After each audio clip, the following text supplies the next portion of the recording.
এই গাভীটার আজকে বাচ্চা হবে। দেখেন বাচ্চা হওয়ার সিমটম। আপনার গাভীর যদি বাচ্চা হয় তাহলে আপনি কিভাবে বুঝবেন যে আপনার গাভীর বাচ্চা হওয়ার সময় হয়েছে বা আজকেই বাচ্চা হবে, সে বিষয়ে আজকের এই ভিডিওটি।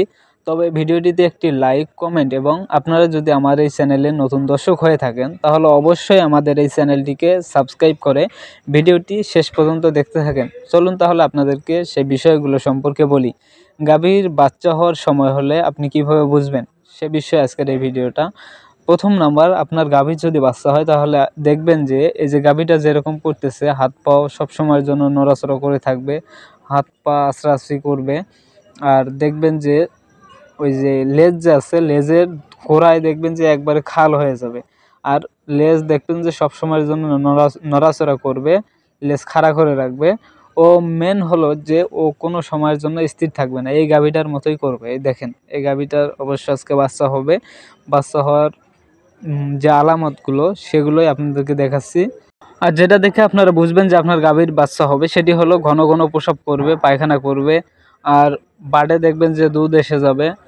এই যে দেখেন ও খাওয়ার রুচিটা একবারে কমে যাবে। যেদিন বাচ্চা হবে দেখবেন যে খাওয়ার রুচি একবারেই কমে যাবে।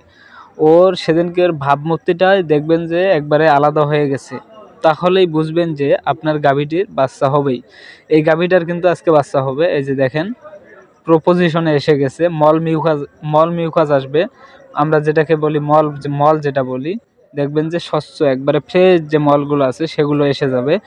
এই বিষয়গুলো আপনারা যখনই অনুভব করবেন একটি গাভীর মধ্যে, তখনই বুঝবেন যে আপনার গাভীটার বাচ্চা হবেই। এই গাভীটার মতোই কিন্তু পুরো বিষয়টা হবে। এই যে দেখেন ভিডিওতে আপনারা যে গাভীটা দেখতে পাচ্ছেন এটি হলো এইচএফ ফ্রিজিয়ান, ভালো মানের একটি গাভী। এর মায়ের দুধের রেকর্ড ছিল 22 লিটার।